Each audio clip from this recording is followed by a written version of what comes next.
Hey guys, today we'll be taking a look at the latest polls that have been released in the most competitive races for the 2022 gubernatorial elections and taking a look at what they mean for those races this fall. So typically governors are re-elected every 4 years, and so these are the 2018 results. The only exceptions are the states of Vermont and New Hampshire, where Chris Sununu and Phil Scott were both re-elected by very solid margins in 2020. If you look at the 2020 gubernatorial elections, you will see Sununu winning by 32% and 41% for Phil Scott in Vermont. Now, in 2018 was a very good year for the Democratic Party. They flipped 7 seats in Nevada, New Mexico. They even flipped Kansas, and they had Democrats beating Republican incumbents in both Illinois and Wisconsin. They also picked up wins in both Michigan and Maine. So 2018, 2 years after the election of Donald Trump, was obviously very good for the Democratic Party, the party that really did not have control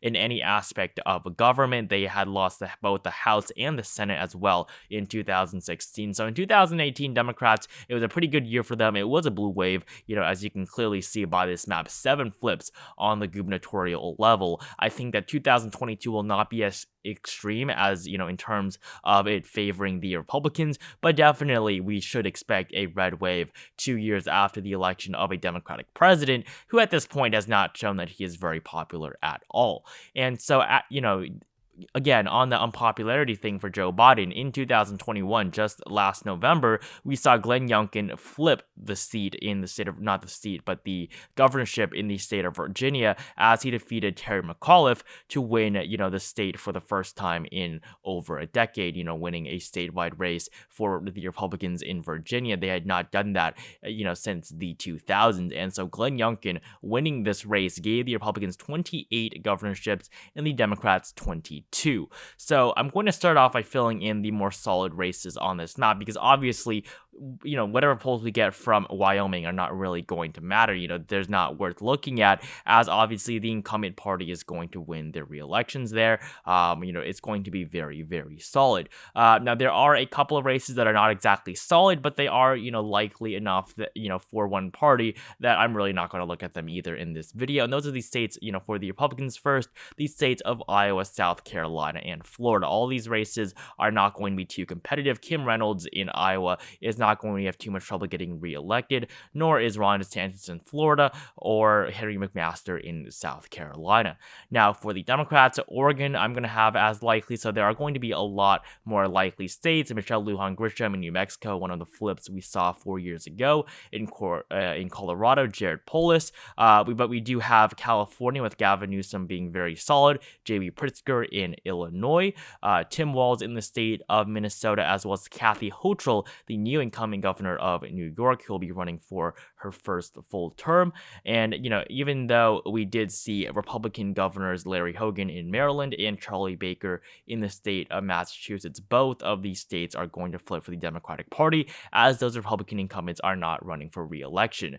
And even though Gina Raimondo did resign in Rhode Island to become the Secretary of Commerce for Joe Biden, it is still going to remain blue. And even though Ned Lamont, who had a pretty weak victory in the state of Connecticut in 2018, only winning by 3.2%, 2022, I think it will be a lot better for him, as well as Janet Mills in the state of Maine. So this gives the Democrats 17 governorships that are pretty much likely or safe, actually 18, with the addition of course, the state of Hawaii. And for the Republicans, they currently have 21. And so I'm going to start off by taking a look at the latest polls released in the state of Nevada. Nevada is going to be a very interesting race. In 2018, Steve Sisolak was elected. This was a flip because in 2014, of course, we saw the election of Brian Sandoval. And so in 2018, the state did flip to Steve Sisolak. And in 2022, currently the Republican primary is expected to go to Joe Lombardo,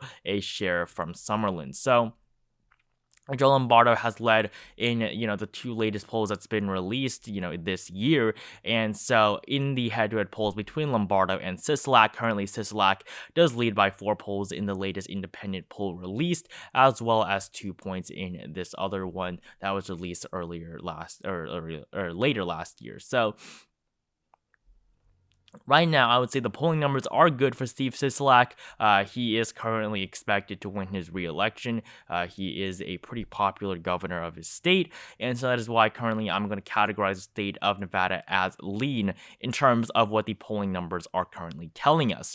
Moving a little bit down to the southeast here is the state of Arizona, and so in Arizona, 2018, we saw the election of Doug Ducey, the re-election of Doug Ducey, and so Doug Ducey, because of term limits, will not be able to run in 2022. So we will have both a Democratic and Republican primary. On the Republican side, Carrie Lake is currently the front runner. She is a former TV anchor. And so, if you look at the latest poll, she does lead in all of them, almost with a majority. And for the Democrats, at this point, Katie Hobbs is the leader. She really is the only one that has a chance. And she is currently the Secretary of State of the state of Arizona. Of course, previously it was Mark Bronovich, who is running in the Senate race against Catherine Cortez Masto. So in the state of Arizona for the governorship, you will see that Hobbs currently is leading over Lake in most of the polls that have been released. You do see though that the latest poll release does show Lake in front by 1 point. However, Katie Hobbs does lead in every other poll that has been released between her and any possible Republican. So right now, I would say the polls are slightly in favor of the Democrats here. The same thing as Nevada. I would expect right now the Democrats to have a little bit of an edge in the state of Arizona. And so the state of Alaska is the next thing I want to do. Want to take a look at. I think this is going to be one of the most interesting races that we see this year, and that is because we have a current governor running against a former governor. So Mike Dunleavy is the incumbent Republican governor elected in 2018. However, in 2014, we saw the election of Bill Walker, who did not run for re-election in 2018. He dropped out a couple of weeks before the actual election in November. So Bill Walker defeated Sean Parnell, who was elected in 2010. And so, this cycle of governors getting replaced every 4 years has happened since the 20th century in 1998. That was the last time where we saw any Republican or any governor win re-election. The last time that a Republican won re-election in the state of Alaska was 1978 with, of course, Jay Hammond. And so I think that this is going to be a very interesting race. On the Republican side, of course, Mike Dunleavy is going to get reelected. The Democrats, Les Gara is currently the front runner, but he is not going to make too much of an impact on this race because Alaska will be using ranked choice of voting. And Bill Walker, of course, the former governor, the independent, he is going to be one of the major candidates in this race. So really right now it is Dunleavy versus Walker. And so for Bill Walker, he does lead in the latest poll release. So there are three numbers here, one with Dunleavy plus 15, 16, and 1. But that is because, this is ranked choice voting. So you have the first 4 candidates, and then you narrow it down to 3. And then once you narrow it down to 2, Bill Walker does have a lead. So right now, Bill Walker is actually leading in the state because you do need a majority to win this race. And so if the election were to occur just like this, Bill Walker would be the new governor, even though he did not win on the first round. So I'm going to classify the state of Alaska currently as being a tilt for an independent. That's something I don't think I've ever done before on this channel. So right now, I think Bill Walker is going to make this race very interesting. And this is not my prediction. This is only me analyzing the polls that have been released in the most competitive states. So moving, even further eastward to the state of Texas, I did just leave the state on this map because I did just want to take a look at the latest polls that were released here because I think Texas will have one of the most interesting races of the year, with Greg Abbott running for re-election against Beto O'Rourke as the Democratic nominee. So Beto O'Rourke is already the nominee. He has won the nomination. He, of course, is a former U.S. representative and famously lost to Ted Cruz in 2018 for that Senate seat. And so he is now running against Greg Abbott. I think he will lose. I think everybody thinks he will lose. I don't think he really has too much of a chance against Abbott, but I do think that he is by far the best candidate that Democrats could have put up, because Texas, at the end of the day right now, is still a very Republican state, and it will be very difficult for any Democrat to win, especially the governorship in the state of Texas. And so Greg Abbott right now is leading by some pretty solid margins. I would classify this as being likely currently for the Republican Party. And moving up north to the state of Kansas, I think this is going to be one of the most watched races of this year because we have the re-election of Laura Kelly. Laura Kelly, the Democrat in the state of Kansas, who defeated Chris Kobach, in 2018. Chris Kobach, of course, was a terrible candidate, tried running for Senate again in 2020 and lost horribly because Republicans are never going to nominate him ever again. So in 2022, Laura Kelly is probably going to face off against Derek Schmidt, the current Attorney General of the state of Kansas. And in the latest polls released, Laura Kelly is down, in terms of the aggregate here by a very small margin. And this one poll where Kelly actually leads in, this is sponsored by Emily's List, which is a political action committee that is very, very progressive. So obviously that is going to support the Kelly campaign. And so, that is why right now Schmidt does have a slight edge in the polling. And that is not surprising at all. I mean, this is a state of Kansas. If you get rid of the very terrible candidate that was Chris Kobach, it'd be very difficult for a Democrat to win. Now, before we continue, make sure you join my Discord server if you have not. The link to which is at the very top of the description below, where you'll be updated on both the 2022 governor and Senate races.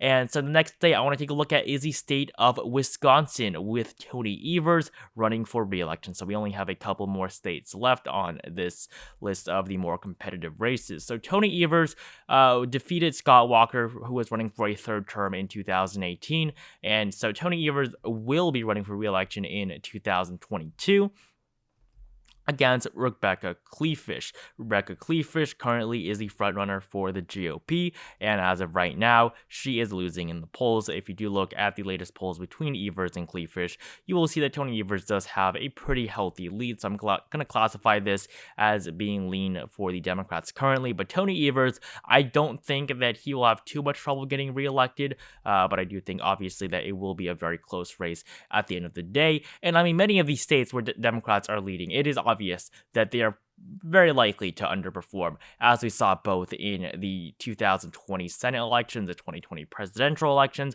and even the 2018 elections, where Democrats were also expected to flip the Senate.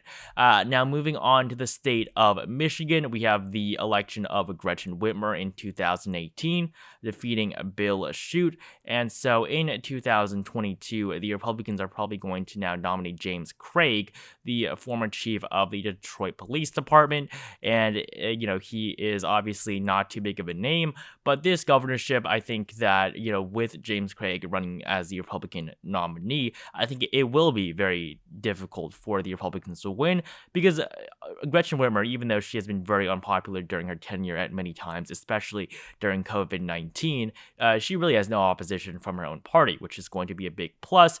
And so currently, this is a very polled state. Gretchen Whitmer does lead pretty healthily in the last couple of polls that have been released this year. And even going back, Gretchen Whitmer has essentially led in all of the polls that have been released. There have been some that have been funded by the Republican Party, and the Trafalgar Group, which are, right-leaning pollsters. Even the polls released by the James Craig campaign, themselves, funded by the Craig campaign themselves, show Whitmer in front. So right now, I think the polls are pretty positive for the incumbent Democratic governor.